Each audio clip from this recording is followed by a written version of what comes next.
Good morning, and thank you all for your participation in this private meeting for Geoframe GIS services for the CDBG-DR program.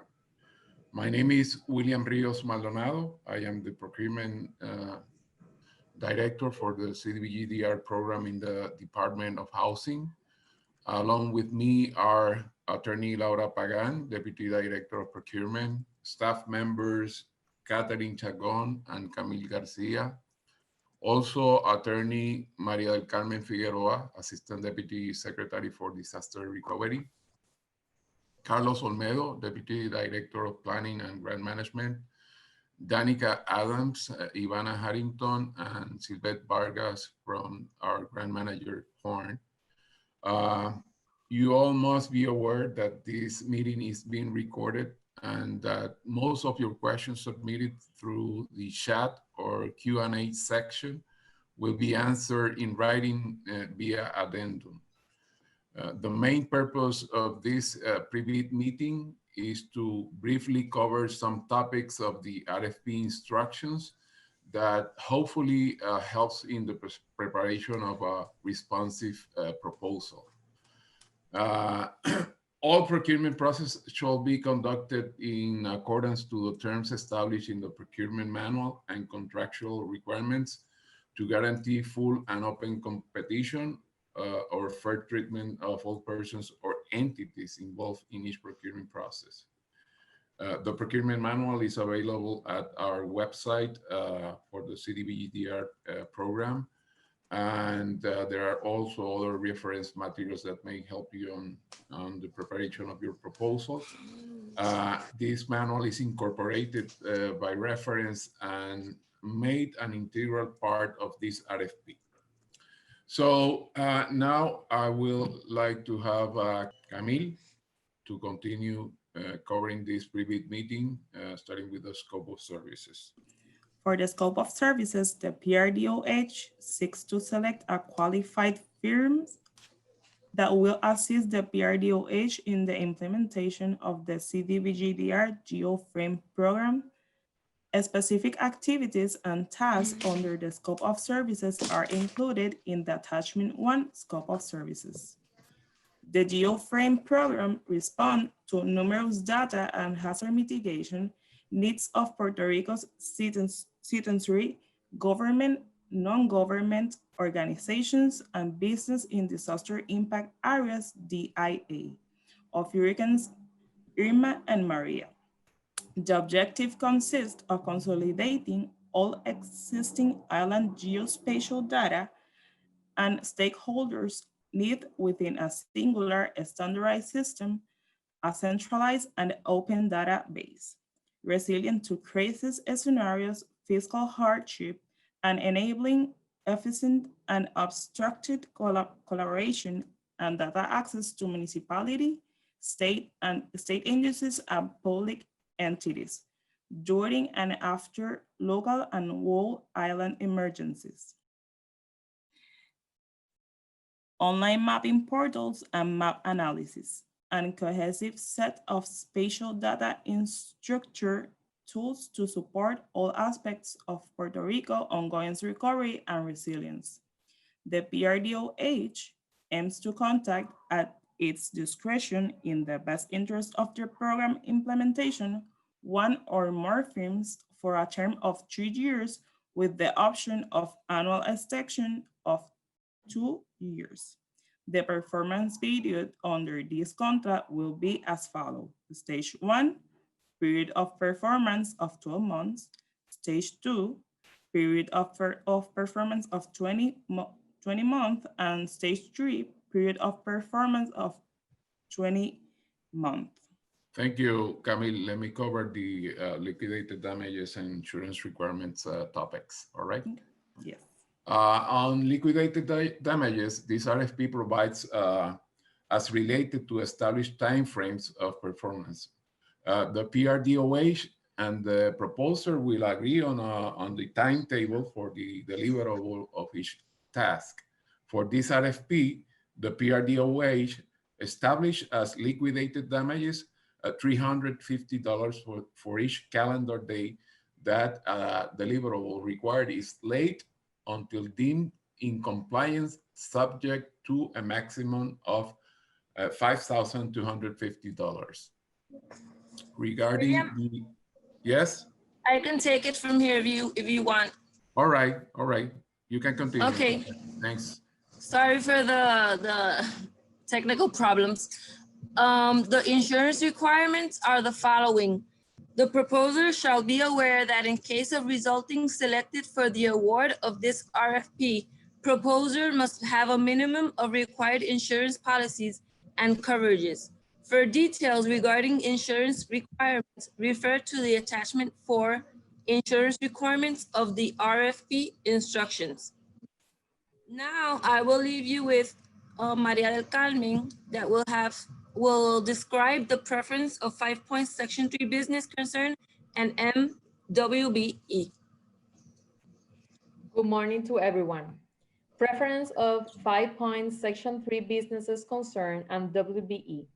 The PRDOH recognizes its obligation to promote opportunities for maximum feasible participation of certified minority and woman-owned business enterprise, and the employment of minority group members and women in the performance of the contracts. All participating entities engaged with PRDOH must make a commitment and demonstrate an acceptable good faith effort toward the achievement of PRDOH, MBE, and WBE subcontracting goals of 20% of the entire contract value, consisting of 10% for MBE and 10% for WBE participation. The PRDOH shall provide a preference of 5 points in the evaluation criteria of the method of rating for a greater participation of Section 3 business concern and MWBE registered Puerto Rico businesses. The proposer seeking the Section 3 preference must be able to demonstrate that they met the one of the following criteria: 51% or more owned by Section 3 residents, or has permanent full-time employees, at least 30% of whom are currently Section 3 residents, or within 3 years of the date of the first employment with the business concerned were Section 3 residents, or has subcontractor or a commitment to subcontract in excess of 25% of the total dollar award of all subcontracts to be awarded to such businesses described above. At the end of this section, we will share a presentation about federal civil rights, compliance, and labor standards. Thank you.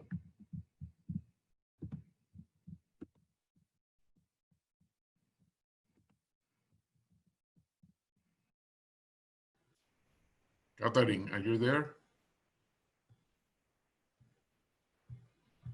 Seems Catherine is having some technical problems again. So now we would like to talk about the Rfp Documents Acquisition, which are available for download at the CDBG-DR website.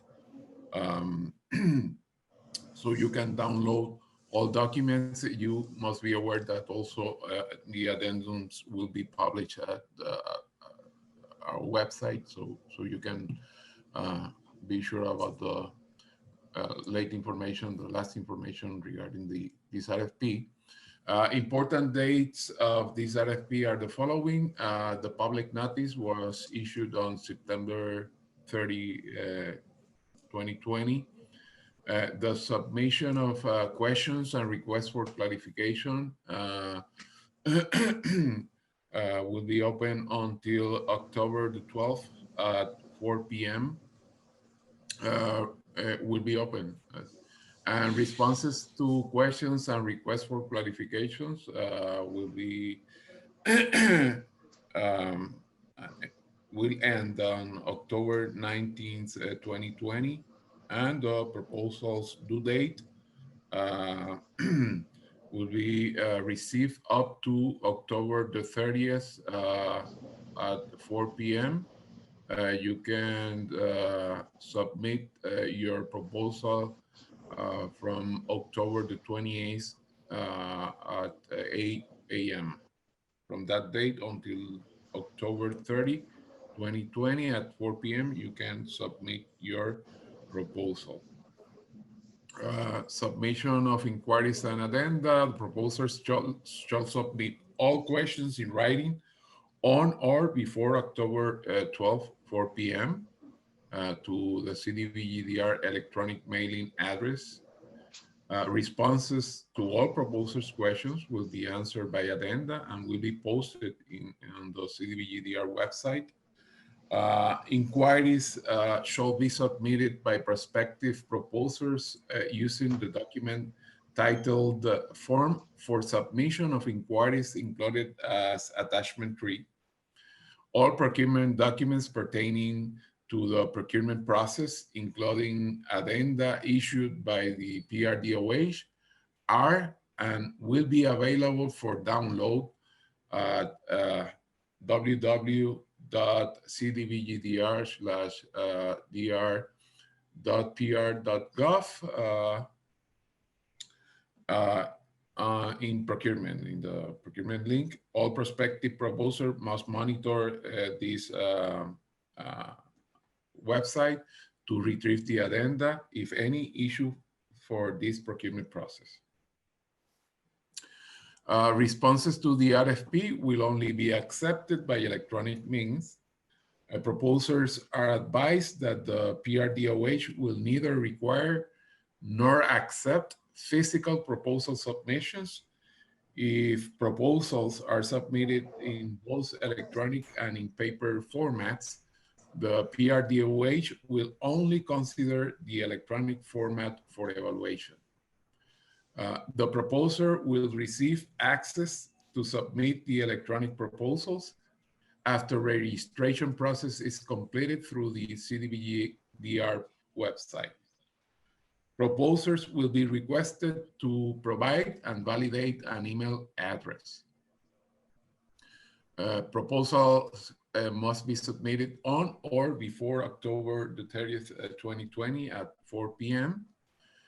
Access to upload the electronic proposals will commence 3 business days prior to the scheduled due date and time. Prior electronic proposal submission on the CDBG-DR website, proposer must take into consideration the following. Check your internet connection before starting to upload the electronic proposal documents.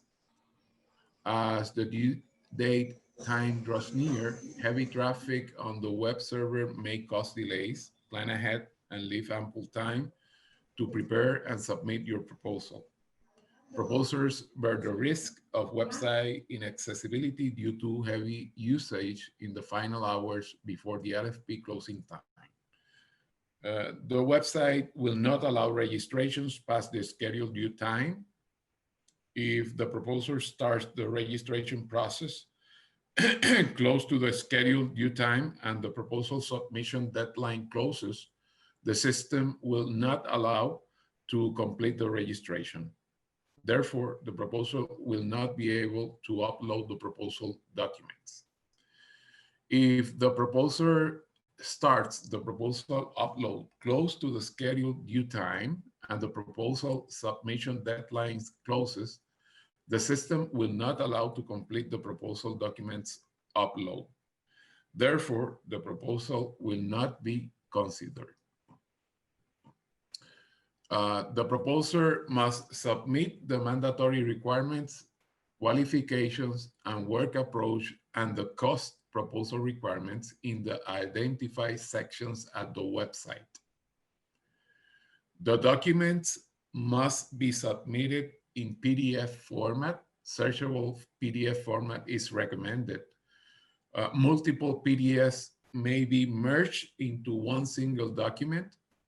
Also, multiple files may be uploaded in a zip file. The maximum upload size for each document or compressed file is 500 megabytes. The proposer is solely responsible for on-time submission of their electronic proposal. The PRDOH will only consider electronic proposals that have been transmitted successfully within the RFP requested format. During document upload process, the proposer will be able to click on the documents and have a preview of the uploaded document. Incomplete electronic proposals with errors or if viruses or corrupted files are found after the upload will not be accepted.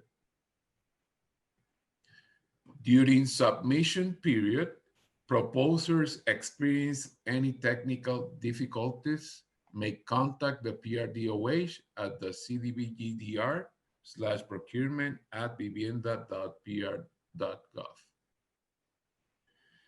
If CDBG-DR website fails during the submission period on or before the scheduled time deadline, the PRDOH will provide instructions via addendum to the proposers. Once the electronic proposals is submitted, the proposal is locked in the system until PRDOH completes its evaluation. Therefore, the proposer must assure that all documentation required by the RFP has been correctly uploaded at the submission. This RFP includes the following evaluation criteria. A, mandatory requirements. Sorry, do you hear me, Catherine? Mandatory requirements will be scored as either pass or fail. Failure to comply with all the mandatory requirements of this RFP will result in disqualification of the proposer. Mandatory requirements includes, among others, financial requirements, audited, reviewed, or compiled financial statements for the most recent 2 years issued by a certified public accountant and prepared in accordance with U.S. generally accepted accounting principles. The financial statements must include a balance sheet, statement of operations, statement of cash flows, and notes to the financial statements. Copy if income tax returns for the same 2 years. If proposer has more than 1 year in operation, but less than 2, please provide the requested information for the last fiscal or calendar year. Most recent interim year-to-date financial statements for a period ending not later than 60 days before the proposal submission date. The interim financial statements must include at least a balance sheet and a statement of operations. Line of credit or cash availability. The amount required of the unencumbered line of credit available cash balances or a combination thereof is a minimum of $2,700,000. Pending litigation and no bankruptcy sworn statements. The information submitted will permit a pass or fail grading following a scoring process by the PRDOH. A total grading of 70% or more is required to obtain a rating of pass. All notarial documents executed outside of Puerto Rico shall be authenticated and subsequently needs to have an apostille or certification from the Secretary of State, County Clerk, or corresponding authority of the state government. Notarial documents executed in one of the Hague Convention of 1961 participating countries shall include the corresponding apostille or certification issued pursuant to the Hague Convention of 1961. Notarial documents executed in countries which are not signatories to the Hague Convention of 1961 must be authenticated by the corresponding authority of the United States. Qualifications. Qualification requirements will have a total maximum score of 34 points. Qualification requirements includes, among others, comparable projects, The proposer must provide a list of 3 comparable or relevant projects or similar GIS cadastre projects or large-scale photogrammetry projects, large GIS database creation and integration projects within the past 8 years in which the proposer's project director or deputy project manager and or team member and or first-tier subcontractors has provided services similar in scope to the herein required. Key staff related to the engagement as identified in the RFP instructions and the scope of services. References. Each proposer shall provide at least 3 past or current clients' references for IT consulting services. Proposers will provide for each reference the client name, contact person, phone, email address, and description of services provided in Exhibit L. The PRDOH will send via email to each reference provided a performance rating questionnaire to the contact person identified in Exhibit L. The PRDOH will require a response to the PRQ within 5 business days from the date sent. The PRDOH reserves the right to extend this period as may deem appropriate. The PRDOH will not be responsible of references that are not received during the established period. Work approach. Each proposer shall draft and submit a work approach document as part of the proposal detailing the work required to implement and comply with the major aspects of the tasks included in the scope of services. The work approach will have a total maximum score of 36 points.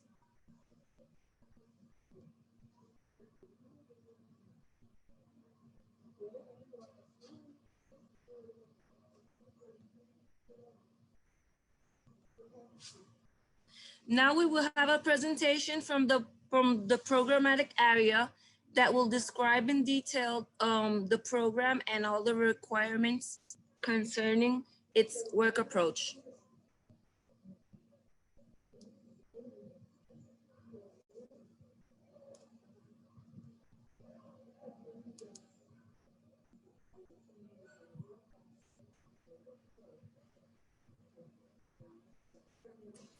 Carlos or Danica?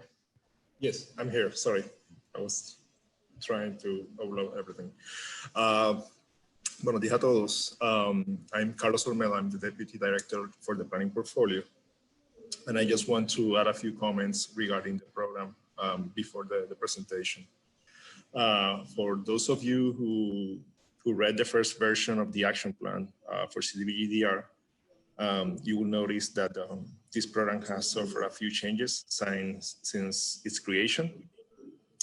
And I would like to explain a little bit about it. A few days after Hurricane Maria, when all emergency agencies gathered together in the Emergency Operations Center, EOC, they asked for GIS data to Puerto Rico agencies. And we had a problem, and that was that every agency stored their data in their own physical server. So in order to access that data, they had to energize their buildings and also locate the GIS technicians with the access code or the knowledge of where was the location of those files. After getting that data or the databases, we had the problem that each agency built their own data sets using their own playbook with their own architecture and many times without metadata. So important information like roads, critical infrastructure, community names, parcel addresses were missing or incomplete.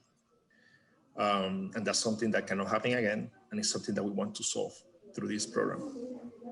That was part of the original version of this program. We also want now to use GIS technology as a waste and abuse prevention tool, mostly by identifying all the projects that we are funding and all the beneficiaries, and cross-referencing that information between programs and grants. And we also want to improve and complete the parcel registry for Puerto Rico. That's a project that has been due for so long. So we want to work on that. That's the main part of this program. You will see that we will have the program presents many opportunities to improve in other areas. We would like to work with it. And now we're gonna start with the presentation. I will allow Danica Adams from our grant manager team to provide the presentation to you. So, Danica. Hi, everyone. Thanks so much for joining us today. I'm going to give a brief rundown of the Geoframe program, what we need it to achieve, and a few assumptions that we have about how it will proceed. The Geoframe program will result in the creation of a comprehensive data system and database and online mapping portal and map analysis, and a cohesive set of spatial data infrastructure tools that will support all aspects of Puerto Rico's ongoing development towards a spatially enabled society. Right now, we have the program divided into 3 stages. The first stage is 12 months, the second stage is 24 months, and the third stage is also 24 months. Right now, we're looking to contract for stage 1, but we are looking for proposals for all 3 stages. I'll start with the outcomes. Our assumed outcomes include 5 basic components, starting with the Spatial Data Infrastructure Strategic Plan. The SDI plan is intended to set the stage and create the strategy for achieving the other 4 deliverables, the other 4 outcomes. We expect this strategic plan to be complete within stage 1 and followed by an interim database. The interim database is intended to serve our near and immediate term needs, including compiling existing data sets related to physical addresses, provisional identification of tenure, and informal boundaries and tagging properties for legal resolution. We expect that this interim database will use a fit-for-purpose method and will lay the groundwork for the final database. The database 2.0, we're considering a comprehensive solution that will encompass at a minimum all structures, parcels, parcel registration status, property boundaries, certified parcel surveys, roads, physical addresses, land use, special populations, title issues, and hazard risks in Puerto Rico. As I mentioned, this is a complete spatial data infrastructure program, and it needs to be accompanied by a web-based geoportal. This geoportal will allow all of the different stakeholders access to the database based on their needs and the security measures included. We intend to complement the database and the geoportal with a suite of spatial data infrastructure management tools. This will be complete within stage 3. What we're looking at are 11 deliverables. The first deliverable is the comprehensive SDI plan, again, complete within stage 1. The second deliverable is the interim database, the database 1.0 that uses a fit-for-purpose model, complete within stage 2. And then complete within stage 3 are the remainder of the deliverables, which is the final comprehensive cadastral database, the map analysis in the portfolio, the web-based geoportal, and then all of the spatial data infrastructure management tools. This includes the consolidated standards for the data in the database. It includes the legal and the regulatory analysis and framework for the SDI. It includes data management protocols, portfolio of technologies, policies and procedures of the SDI, and a portfolio of outreach, training, and education tools. We have certain assumptions associated with how these outcomes will be achieved. The assumptions include what we're calling process components and required tasks within them. So our assumptions include that stakeholder outreach will remain a highly important component of the program throughout the entire duration of the program. We also assume that one of the first things that needs to be completed is the creation of technical standards for the geodatabase components, as well as the data collection, metadata, and security standards that need to be defined with all of the stakeholders associated. Data collection is the consolidation of all of the existing cadastral and geospatial data in Puerto Rico, followed by a gap analysis. This gap analysis will be used to identify spatial and quality gaps in the existing data sets, and then a prioritized data production strategy for the interim and the final database. Once that written approval for the data production strategy is obtained, it will be incumbent upon the proponent to produce all of the additional data that's necessary for both the interim and the final database, and then create the GIS files for the complete data sets. We recognize that it will take substantially more than just these 5 process components in order to achieve all of the outcomes that are described previously. But these are the 5 that are required and our assumptions associated with them. The structure of this program is that Vivienda will be the overall grantee. We will have relationships with program partners, and the GIS service provider will work hand in hand with both Vivienda and our program partners to achieve the 5 outcomes. Program partners could include other governmental agencies, potentially including the Puerto Rico Planning Board, PRITS, the Department of Justice, the CRIM, municipalities, and others. Our assumptions about the key team members and suggested resources associated for the successful proponent. Key team members must be ready to begin working within 2 weeks after the contemplated contract execution date.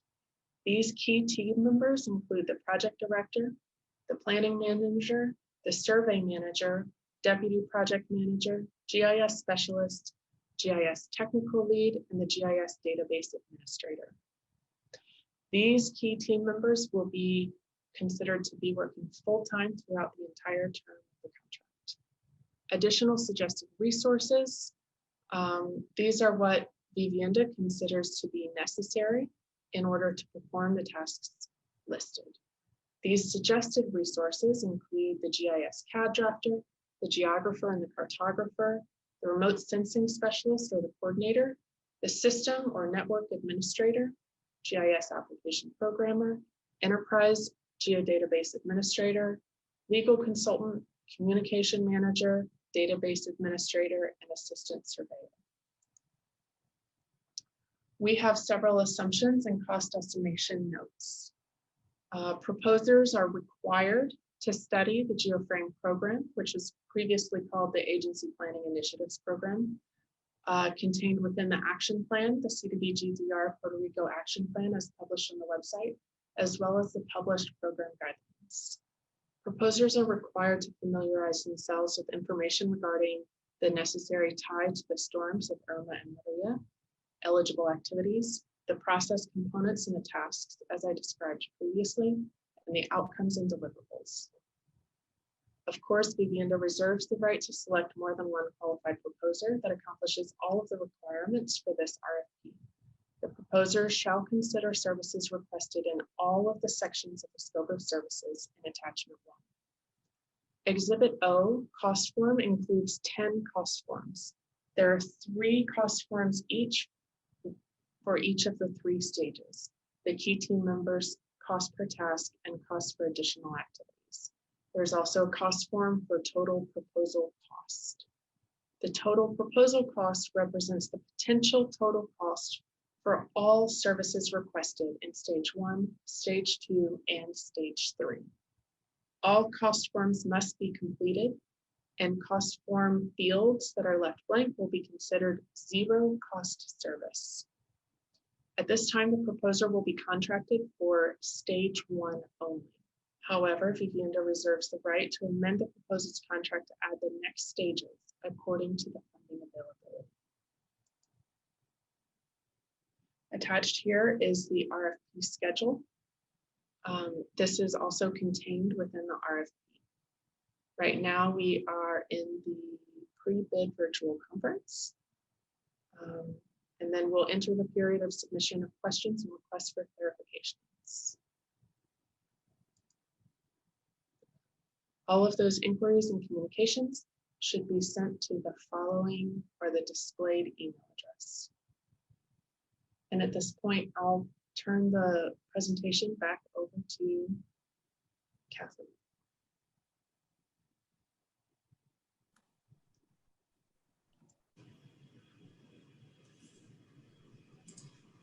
Okay.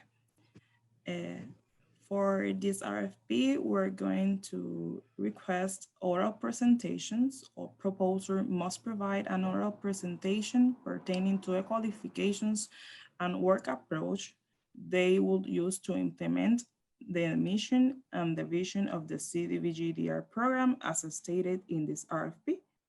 The oral presentations, we have a total maximum of score of 30 points. The proposal's evaluation will be scored using a best value methodology. Proposals will be evaluated under technical capabilities, namely the proposer's qualifications and work approach, and the score for each criterion will be assigned based on the maximum allowable points stated in the RFP.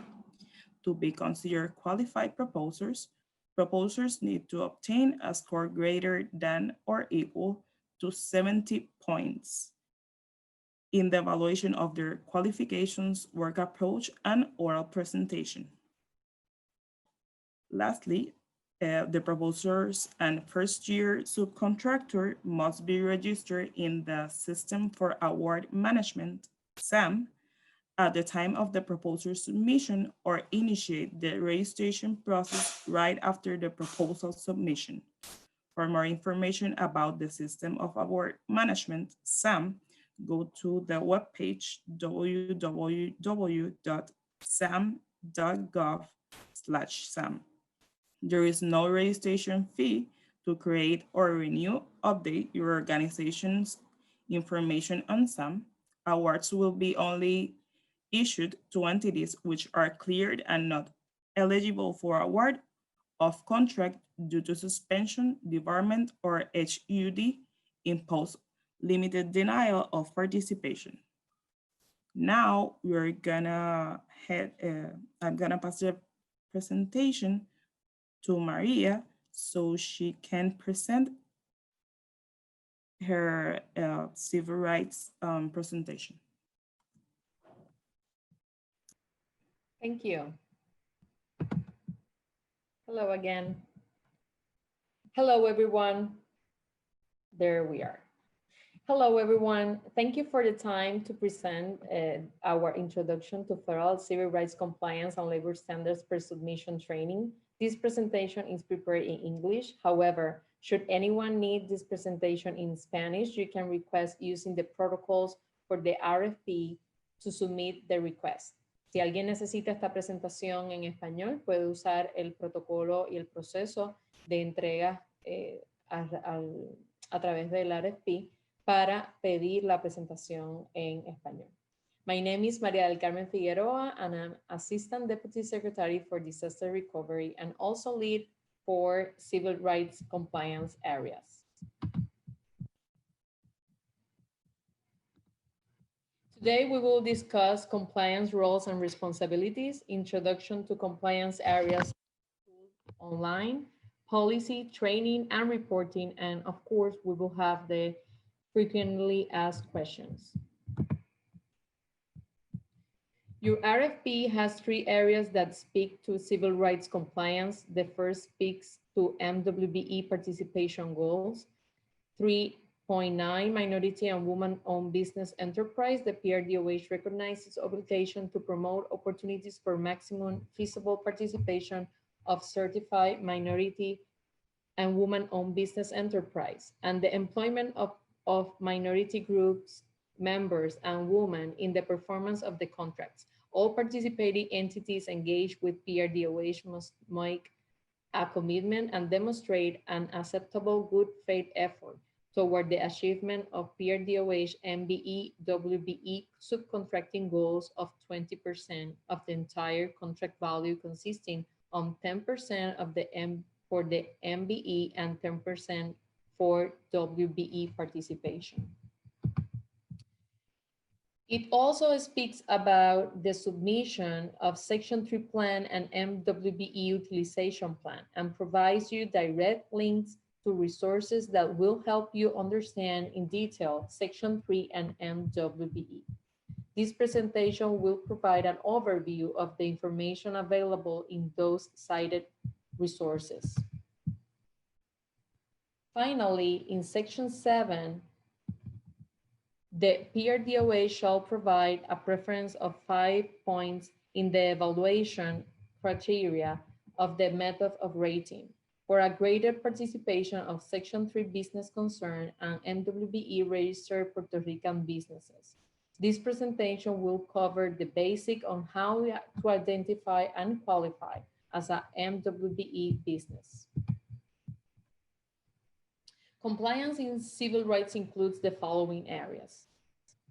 Section 3, training, new hiring, and contracting opportunity compliance, minority and woman-owned businesses participation compliance, fair housing and equal opportunity compliance, and Davis-Bacon and related act compliance. This training focused on Section 3, MWBE, and fair housing. We are dedicated to empowering our contractors and subrecipients and have created a culture of compliance.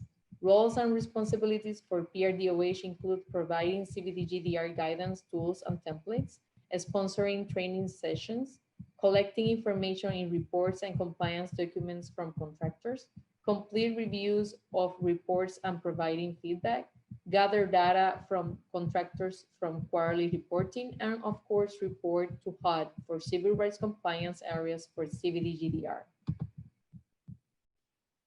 All contractors to PRDOH or subrecipients using CDBG-DR funding have certain roles and responsibility regarding federal compliance.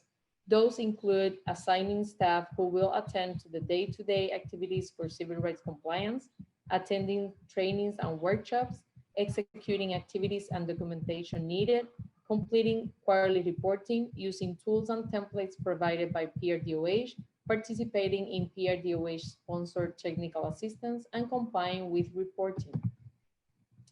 Let's begin with compliance for Section 3. Today, we will briefly discuss some of the basics related to this topic area. Section 3 is a federal requirement from the Housing and Urban Development Act of 1968. It states to provide to the greatest extent feasible job training, employment, contracting, and other economic opportunities generated by certain HUD financial assistance shall be directed to low and very low income persons and businesses. Section 3 Policy Guide, PRDOH has published the Section 3 policy and made it available in English and Spanish. You are encouraged to click on the links and access the resources. Puerto Rico has a great potential to engage Section 3 candidates ranging from new graduates from universities or trade schools, residents of public housing, those who receive federal benefits, and those impacted by COVID-19 job losses. A Section 3 resident is an individual who is currently a public housing resident or an individual who resides in the metropolitan area or outside of the metropolitan area in which the Section 3 covered assistance is expanded, and who is a low-income person or a very low-income person. Individuals who meet the 2019 or 2020 income limits for Puerto Rico as an individual or for their family income can qualify as a Section 3 resident. And then Section 3 business concern are 51% or more owned by Section 3 businesses, or 30% or more of the business permanent full-time employees are currently Section 3 residents or within 3 years of the date of the first employment with the business concern were Section 3 residents, or can provide evidence of a commitment to subcontract in excess of 25% of the dollar awarded of all subcontracts to Section 3 businesses. PRDOH has created various forms for maintaining compliance with Section 3, such as the Section 3 contractor plan or the Section 3 recipient plan. This document template allows contractor or recipients to identify how they plan on being in compliance with Section 3 hiring, training, and contracting goals. Section 3 self-certification forms. These document templates help individuals and businesses identify if they meet the requirements to be considered as Section 3 individual or businesses. These documents are available as templates for contractors and subrecipients. And finally, the documentation of effort form. These document templates allow contractors or recipients to identify how they are performing efforts to be in compliance with Section 3 efforts. Let's take a closer look at the Section 3 plan for contractors or recipients. These tools help identify methods of achieve Section 3 hiring, training, and contracting goals. They frame goals and data, facilitate planning which makes compliance achievable, prepares coordinators for the day-to-day activities they will be performing, provides guidance on types of activities to be performed, fosters awareness of HUD resources. Click on the box to take you to the website for the Section 3 plan template. Section 3 self-certification forms. We encourage business and individuals to complete the PRDOH self-certification forms to uncover if they met the income threshold for Section 3 resident or a Section 3 businesses. HUD Business Registry, once you complete your self-certification, we encourage qualifying businesses to also register with HUD as a Section 3 business. There you have the link. Compliance with minority and woman enterprise contracting participation is also important. Today, we will briefly discuss some of the basics related to this topic area. As a recipient of HUD financial assistance, the Uniform Administrative Requirements at 2 CFR 200-321 require PRDOH to ensure that when possible, contracts and other economic opportunities funded in whole or in part with federal housing and community development assistance are directed to minority business enterprise and woman business enterprise. Contractors will take all necessary affirmative steps to assure that minority firms and woman business enterprise are reached out to and used when possible. Efforts should be documented and utilization plans should be provided to PRDOH. MWBE Policy Guide. PRDOH has published the MWBE policy and made it available in English and Spanish.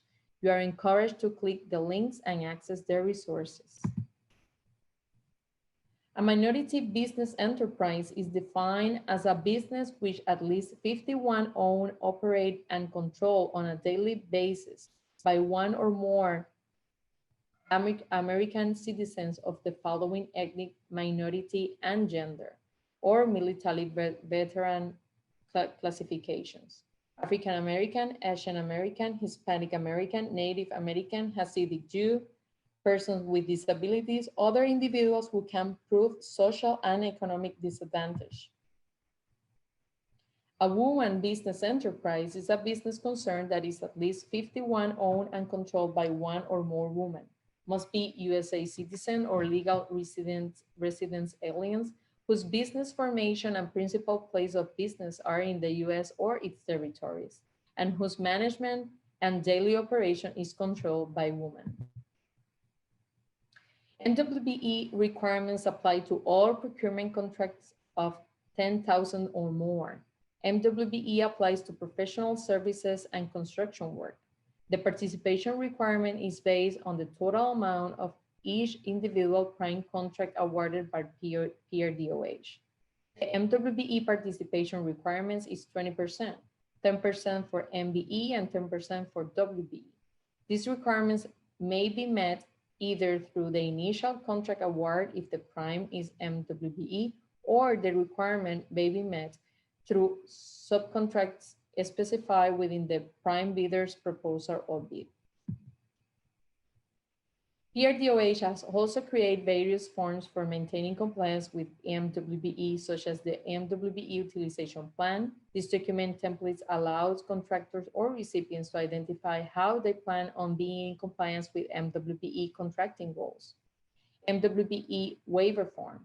These documents templates help recipients or contractors identify if they meet the requirements to waive their goal for participation for MWBE.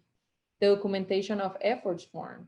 These document templates allow contractors or recipients to identify how they are performing efforts to be in compliance with MWBE.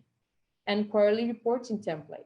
This reporting form allows contracts and recipients to report on data that PRDOH will be required to report annually to HUD. Let's take a closer look to the MWBE Utilization Plan. This tool allows contractors and subrecipients to identify MWBE contracting goals, capture upfront data, stimulate conversation on compliance, prepare users for reporting, provide guidance on meeting the goal, awareness of registration. Training users on this template has also served in advocating for qualifying businesses to seek registration. We have provided these templates in Puerto Rico and have received Section 3 plans for contractors and subrecipients. We review them using a checklist and provide feedback and using notification. These resources and more can be found in English and Spanish publicly for contractors to use. There you have the links that you can access to. Certified minority or woman-owned business can be those who have filed applications with federal entities such as SBA and others. Businesses who are certified can provide proof of completing these application processes to be recognized as a certified minority or woman-owned businesses.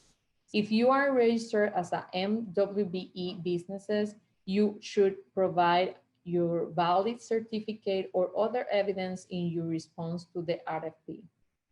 PRDOH invites MWBE businesses to provide copies of their certification with PRDOH. Our web form is available in English and Spanish. Another area of compliance is fair housing and equal opportunity. Today, we will briefly discuss some of the basics related to this topic area. Your RFP package also contains attachment number 2, model contract, which speaks to fair housing and equal opportunity areas of compliance that you will need to be in compliance with if you should be awarded this contract. Records to be maintained, for example, records documenting compliance with the fair housing and equal opportunity requirements of the CDBG-DR program's regulations. Attached to model contract also has a general compliance clause in 26 compliance with federal law, regulation, and executive orders. The RFP attachment to model contract document also contains section 30, equal opportunity and to ensure standards of non-discrimination in clause A and B. The contractor will not discriminate against any employee or applicant for employment because of race, color, religion, sex, sexual orientation, gender identity, or national origin. The contractor will take affirmative action to ensure that applicants are employed and that the employees are treated during employment without regard to their race, color, religion, sex, or national origin. Such actions shall include, but not be limited to, the following: employment, upgrading, demotion, or transfers, recruitment, or recruitment advertising, layoff or termination, rates of pay or other forms of compensation, and selection for training, including apprenticeship. The contractor agrees to post in conspicuous places available to employees and applicants for employment notices to be provided, setting forth the provision of this non-discrimination clause. The contractor will, in all solicitation or advertisement for employees placed by or on behalf of the contractor, state that all qualified applicants will receive considerations for employment without regard to race, color, religion, sex, or national origin. It also speaks to what could happen in the event of non-compliance. All recipients are responsible for ensuring compliance with federal civil rights and fair housing through their contractors, subcontractors, and ensuring all necessary efforts are made. The Fair Housing Act and Section 109 and 504 prohibit discrimination against the following protected classes of people. The Fair Housing Act is part of the Civil Rights Act of 1964. Many executive orders, laws, and statutes govern the non-discrimination of protected classes to ensure equal opportunity for individuals in accessing federal funded programs. As a recipient of HUD financial assistance, PRDOH must ensure that all programs affirmatively further access to fair housing and all programs provide equal opportunity for participation and employment. PRDOH CDBG-DR programs will take meaningful action to combat discrimination, overcome historic patterns of segregation, promote fair housing choice, and foster inclusive communities. All CDBG-DR programs must ensure that policies and procedures do not have the effect to discriminate against any individuals from protected classes. Reasonable accommodation are changes made to policies, practices, services, and structures to afford equal opportunity to individuals with disabilities. The costs associated with providing reasonable accommodations and modifications are to be incurred by programs receiving federal funding. HUD contemplates these additional costs as necessary to ensure that the program and activities it funds do not discriminate against people with disabilities. The Reasonable Accommodation Policy and Federal Compliance Labor Standards Division can provide guidance on the handling and evaluation of reasonable accommodation requests. Limited English proficiency refers to a person's limited ability to read, write, speak, or understand English. Due to Puerto Rico high Spanish-speaking population, all entities using CDBG-DR funding must seek to ensure both that a person's limited ability to read, write, speak, or understand English or Spanish will not place them at a disadvantage in the participation of programs. PRDOH has recently approved its LAP plan to direct how PRDOH and its subrecipients and contractors will take action to ensure meaningful access for people who are LAP or LSP. We have also recently approved our Fair Housing Guide, Citizen Participation Plan, and are working with program areas on FHEO reasonable accommodation requests. These policies are available on our webpage. The Department of Housing has policy documents for fair housing and equal opportunity, as well as a language access plan. These policies must be implemented by contractors and subrecipients. They are available publicly online in English and Spanish. We will not be covering Davis-Bacon today since it applies to construction related to contracts over 2,000 and more, and for projects with more than 8 units. Let's jump over documentation, efforts, and reporting. PRDOH has established reporting requirements and has made training available for contractors. Once awarded a contract, you will be able to participate in training sessions for your staff to be in compliance with these requirements. We have developed training curriculums which provide a step-by-step approach to learn, understand, and implement requirements for each program area. We will send invitations for training sessions both via Microsoft Teams and eventually in person when permissible and appropriate. Once contractors are awarded and we are notified of the need for training. Our department empowers contractors and subrecipients by providing the right tools and templates to make reporting practical. Our documentation of efforts template has demystified the process of documenting efforts. This form uses drop-down menus and highlights efforts described in PRDOH policy documents. This approach allows the coordinators to focus on doing the activities rather than trying to think of their own system for documenting efforts. This document is available in English and Spanish. Our reporting template helps us monitor and collect data, which we will be required to report annually to HUD.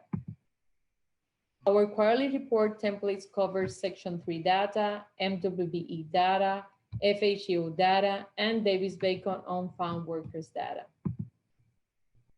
In that sense, we will be capturing multiple compliance areas in just one Excel form. I know, isn't that exciting? We will have the Section 3 data, new hires and trainings, construction contracting, non-construction contracting, and efforts. MWBE data, contracting for MBEs and contracting for WBEs.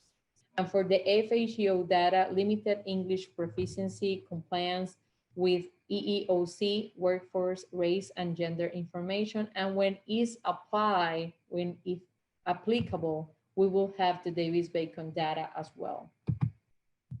Awarded contractors will be responsible for reporting 4 times a year to ensure they are performing efforts related to Section 3 and MWBE. Our trainings will provide vital information to ensure contractors will be able to comply. The quarterly reporting template is also available on the PRDOH website. Let's briefly discuss some common frequently asked questions. Can a business be both Section 3 and MWBE? Yes, a business subcontractor can be both because those compliant areas are separate. Section 3 identify level of incomes to determine status, and the MWBE uses race and gender information to qualify a business. If I'm not planning on subcontracting, do I still need to complete documents? Yes, you should still submit your MWBE utilization plan, the Section 3 plan, the documentation of efforts template, and quarterly reports. If Section 3 doesn't apply to my project, do I still need to have to complete the quarterly report?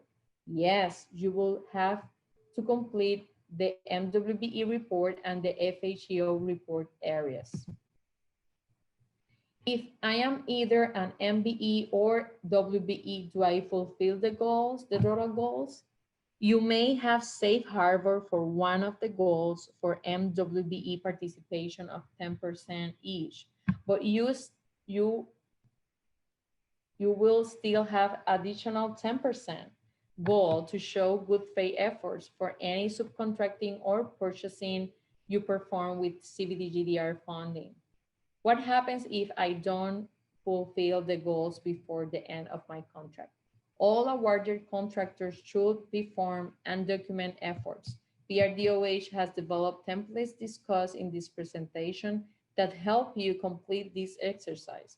You can submit a waiver before the end of your contract for approval. This waiver request should be submitted with the efforts and justification as appropriate.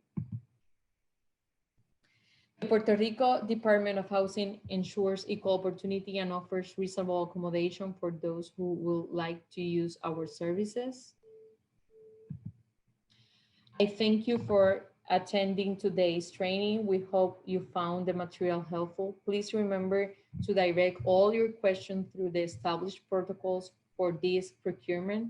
William, Laura, and the procurement team, thank you for the opportunity to present this material today. I will stop sharing the presentation so you can continue with the session. Thank you, Maria.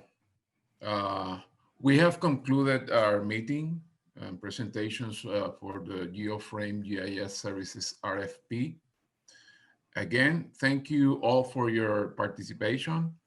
And I remind you that questions arise of this meeting will be answered through addenda. And we hope the information shared with you this morning helps you in the preparation of your proposals. Have a nice day and be safe. Thank you all. Bye-bye.